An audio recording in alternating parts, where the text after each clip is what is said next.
Goosies. Goosies on top of goosies on top of goosies, dude. Wow. I got to tell you, man, one of the best performances I've ever seen live at any sporting event. Jimmy Butler was a monster. It was insane. 56 points against the Milwaukee Bucks. The dude could not miss. He took the team on his back in a just a monster crucial scenario. Like, it was a game 4, but in a lot of ways it felt like a I don't want to say a game 7 for Miami because that sounds silly. Like, you would have been down to, but it felt like if you want to win the series, you'll win this game. If you want to beat the Bucks, Giannis is coming back. If you're really going to be serious about this upset, and what we have seen this year, time and time again with Miami, has been once you think things are going a little bit too good, something happens that kind of humbles them, right?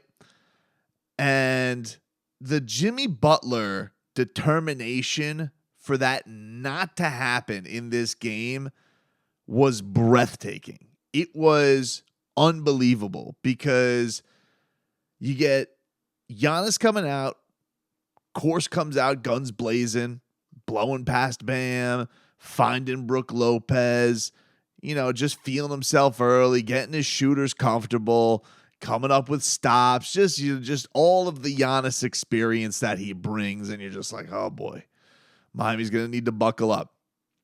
And, their shooters are feeling it early, and Jimmy Butler just goes, I'm going out there. Got his Stone Cold on, which UD wore the t-shirt coming into the arena tonight. And it was incredible, dude. He was just like, he could not miss. First of all, crammed it right on Giannis's head, which is like, don't forget that happened in the chaos that was that crazy fourth quarter comeback. But like, starts the game off, crams it on Giannis's head, and looks at him while hanging from the rim. And you just kind of got this feeling from Jimmy like, oh, Jimmy came for business today. But this incredible performance is going on, and he's hitting threes, and he's hitting and ones off of the glass, and he's just got the jump shot going, and he's got Drew Holiday on him, and he's got Chris Middleton on him, and he's going at the trees. It doesn't matter. They're throwing everything they got at him. And literally on the Heat, nobody else could piss a drop of points for him. It was incredible. The Heat scored 26 points. 26 points. Oh, I'm sorry. The Heat, they scored 28 points in that first quarter. Jimmy Butler scored 22, and then he assisted on 3. So he was responsible for all but 3 points in the first quarter. And I got to say, it was awesome. And I was saying at the time, I was like, that was one of the best quarters I've ever seen. We hadn't gotten to the fourth quarter yet. That was one of the best quarters of basketball, 12 minutes of basketball I have ever seen in individual play. He was unfreaking real. And it just was going to be a matter of, okay, can the Miami Heat weather this? Because Jimmy needs to take his break. Jimmy usually plays all of the first quarter. You would like it to be that he could come back, it's a playoff, so let's say 7 minutes left in the second quarter. Give him a little bit of a blow. Have longer timeouts in the postseason, more television timeouts, so you could gimmick it a little bit. But this man, you're really hoping, like, man, can he get by? Can the Heat get by? And just things are going wild, man. Like, Duncan Robinson comes in, he hits some threes. That was great. But the thing that was, I think, had a lot of Heat fans anxious in that second quarter especially, is just, Bam got into foul trouble super early in the game. And so Bam basically goes out with like 8 minutes in the first quarter. So he starts off the second half and just just couldn't get it going. Walls up against Brook Lopez, turning it over. And so Jimmy's back by 8:30 in the second quarter. So, but you could just tell, Jimmy put a lot. You have Jimmy out there, I think, for the presence, but Jimmy had just gone nuclear in this first quarter, and so the fact that you would need more of that was crazy. And then I got to be honest with you, the referee restarted. Okay, it was what they were up to today. It reeked of how can we get this even going back to Milwaukee. Giannis was getting reviews on a block for Haywood Highsmith. There was at one point where the referee, I've never seen this before. Kyle Lowry got called for an offensive foul where Giannis offensively fouled him. And the referee, I've never seen this before, but the refs were so bad in this game, the referee actually went and goes, "Oh, that's on me. That's my bad." After Spo was like, "Are you crazy with how much you're trying to give this game to the Bucks?" But Jimmy was playing physical, dude. He comes back in, immediately comes in, was trying to wall off Bobby Portis. Bobby Portis couldn't move him. Then Portis is trying to do that bull bleep where he's shoving him, doing his Bobby Portis thing. It was insane, man. It was insane. But in this unrest of the, you kind of, you're not feeling comfortable because it was just all Jimmy. You're hanging around, as Teddy KGB said. But it's a little bit anxious, and so you go into the half. You're down. You're down by 7 points. In this third quarter, you got to get it going. You need an adjustment. This has been a game where usually the team that has the lead keeps the league, and as amazing as Jimmy's first quarter was, you needed somebody else to step up for him.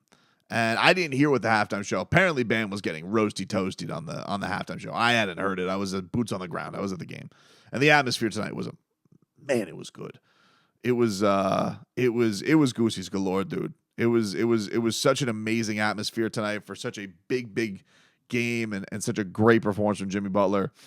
But in that third quarter, it was one of those things where you really, it felt like a rock fight. They were trying to get going, and Bam started getting his jumper going a little bit, got some easy buckets from Gabe Vincent.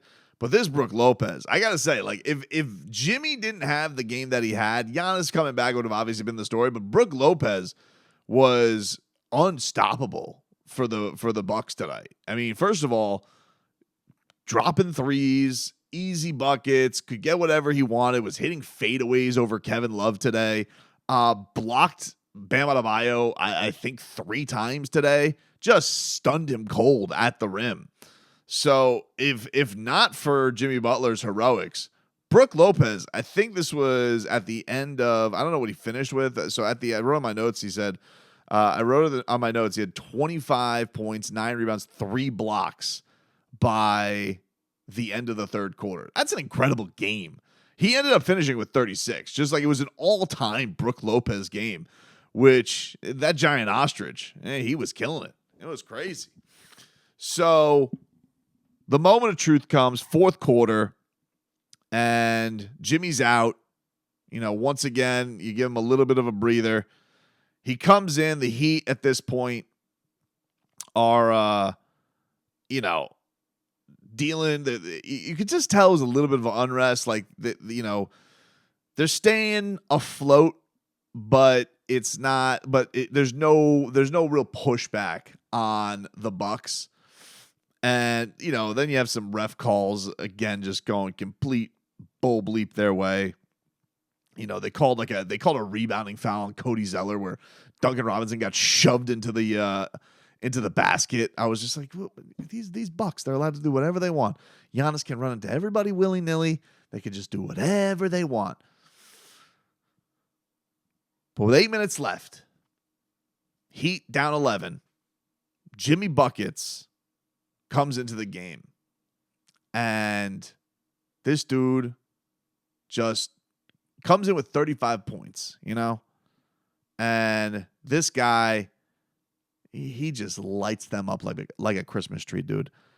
He's getting Chris Middleton into foul trouble left and right. It was impressive from every standpoint because Miami just had one of those classic. It was crazy how it flipped with Jimmy in, because it was one of those things where it kind of, you're anxious, the crowd's feeling it, nobody's really having that breakout performance, and then they finally all kind of come together in that last run. Bam, Jimmy, Kyle, Caleb. I think Duncan Robinson was the other guy out there. But this Jimmy Butler was so damn good. He was just getting everything he needed to. Every jump shot, he's got Drew Holiday on him, one of the best defenders in the league. This is the best defensive team in the league. You got a former defensive player of the year in Giannis Antetokounmpo. You got a finalist in Brook Lopez this year. You got Drew Holiday, who everybody acknowledges is one of the best to do it. Jimmy Butler was just, dude, this guy was giving it to everybody. There was at one point in the third quarter, I brushed past it, but there was one where he scored on Giannis and Brook Lopez. Couldn't be stopped. They threw everything at him.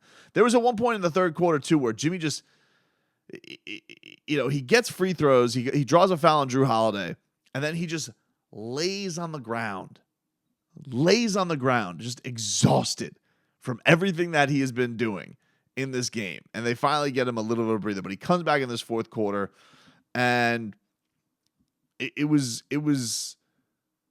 like this unstoppable force no matter what. And then once he got going, and then on top of it, Caleb Martin started getting it going. And Caleb Martin, dude, this guy, what a bolt of lightning he is on the court. He really is. The grapefruits on this guy. And if you don't appreciate the Caleb Martin journey, this guy was just let go last year by the Hornets. They kept his brother. Two-way player, gets a multi-year deal coming into this year. There's been a lot of bitching and moaning about the undrafted guys and the guys from the fan base. Oh, this guy's regressed. This guy hasn't been that. Caleb Martin comes in this year. He has to start a position that he probably shouldn't be starting at, power forward. Does it with a smile on his face. Has made threes all season in a year where not a lot of guys were shooting that well. And now he's in this position where, he gets to be that just absolute energizer bunny off the bench, wreak havoc on defense, get in passing lanes, cause steals, get turnovers, and then just hit buckets right in Giannis's face. It's crazy. It's crazy what he's able to do. But he just get it going. He hits that big bucket on Giannis and thought it was it ends up being a long two, which he's the king of. And then he get the loose ball. Bam finds Jimmy. Jimmy gets the big time dunk. First lead of the game, 102-101 with 3 minutes left. And Jimmy's going nuts. The crowd is loving it. He's loving it. Everybody's fired up. Milwaukee would get the lead back. Giannis would get an and one on Bam. He'd put him up 2. Caleb and Drew would trade threes. And then Jimmy would end up tying things with some free throws.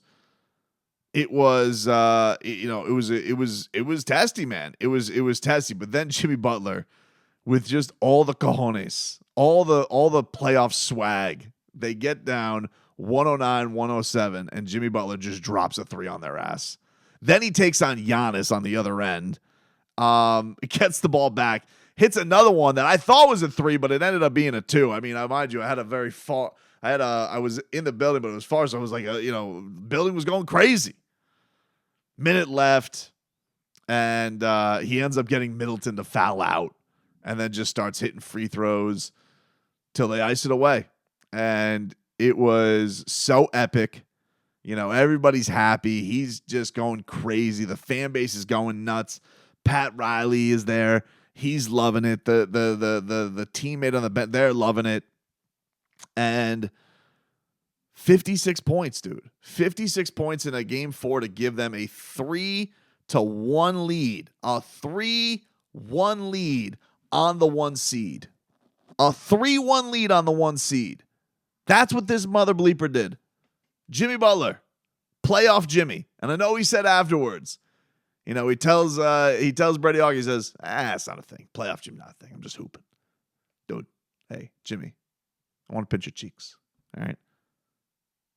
It's a thing, dude. It's a thing. Jimmy Butler in the playoffs. What this man is able to do is insane. What he's able to turn himself into. Now, look, Jimmy Butler is playing all-world basketball, especially after the All-Star break. He has had a good season. But the guy he is able to turn into, because he's not a guy who's like, I want to take all the shots. He likes to get his teammates involved. But they look to him and say, hey, take over. And he does. And I just can't think of anything or anybody in this league, who's looking for that elusive ring, who deserves it more, who I want it for more than this man. I don't want him to be the Alonzo Mourning where he gets it at, being a franchise legend, but, gets it at the end. Now, listen, Alonzo was monster, in spurts for that 06 team. And of course, we all remember the epic Game 6 where he played like an absolute possessed man. So you got the ring for Alonzo, but it's not like it was Alonzo's team. I want Jimmy Butler's team, the Miami Heat. I want them to win a championship. I want this man to get a championship. And the way he plays like a championship player, it's crazy. And he's just giving you these from the 2020 finals to the Eastern Conference finals to now an 8v1, and he's got him on the ropes. He's got him on the ropes, monocles in hand, to try and send an absolute juggernaut home, a 2-time, maybe 3-time MVP home, although Jimmy did give his endorsement to Joel Embiid tonight. Insane, dude. 56 points, 19 of 28, 15 of 18 from the free throw line, 9 rebounds. Just a behemoth. Nobody else scored 20 for the Heat. Bam was right behind. Bam was the next leading scorer with 15. And did not have an efficient night from the floor tonight. I mean, Bam, definitely was able to bottle some things up there late and help contribute to this thing. But it was a rough go. Like at one point, it felt like Eric Spoelstra was almost sitting him in the second quarter. And tonight, all that being said, they gathered at the right time and they made this thing happen. And they got the Bucks on the brink now, dude. They got the Bucks on the brink. I think Game 5 is going to be his firestorm, dude. Spo referred to Game 2. They said they were going to face a hurricane. I am sure it's going to be a barrage coming at Milwaukee. But I will say, I found this very interesting. A lot of the reporters, I saw this from Alex Toledo from 5 Reasons, but Tim Reynolds tweeted it out too, that Giannis didn't speak to reporters tonight. Giannis didn't speak to reporters. Not only did he not speak to reporters, he kept media waiting, which is kind of crazy. It's not a great look. Kind of shows you that one really hurt him. Unless there's some injury I don't know about, so give me some reprieve. I'm recording this at 1 a.m. on Tuesday. So give me a break if some news comes out. But like from what I saw Alex tweeted out, after waiting maybe the longest I ever have for a player to come speak, Giannis Antetokounmpo ended up not being available to speak tonight. And just to kind of give you guys some insight on this, like, there'll be times in the year where like they'll be like, the Heat media staff, they're really good on this. They're like, this guy ain't talking. And you just know he's not talking. It's very rare that it's like they'll have people drag out the night and then all of a sudden be like, he's not speaking to the media. Like you usually kind of just know right away, at least with the Heat, that's usually how it goes. Like if Jimmy's not going to speak that night. So, it's not unheard of for star players not to talk, but on the playoffs, usually a star player talks, win or loss, and especially when you haven't played all series. It feels like Jimmy Butler did a number on this team because they got the good game from Giannis. Giannis was awesome. They got an amazing game from Brook Lopez. It's not like the Heat did not take a great shot from the Bucks tonight. It's not like that. So, well, they could talk themselves into, I get it. You guys haven't had Giannis. It hasn't been your team, although everybody says, deep team, they should be able to beat the Heat without Giannis. Not this guy, though. Picked the Heat right from the jump. My number one reason being Jimmy Butler, by the way, which has made my co-host, Leroy Horde, quite perturbed, which I cannot wait. I'm T-minus like 8 hours and 45 minutes from the radio show. I hope you all tune in for that today. I'm very excited about that. But man, the Heat really they took some haymakers, dude. They took some haymakers from the Bucks. They took some big shots from them. This was not an easy win. The Heat had to claw this one out. And what can you say, dude? Jimmy Buckets got him. Jimmy Buckets got him. He got him, dude. With an all-time Heat performance.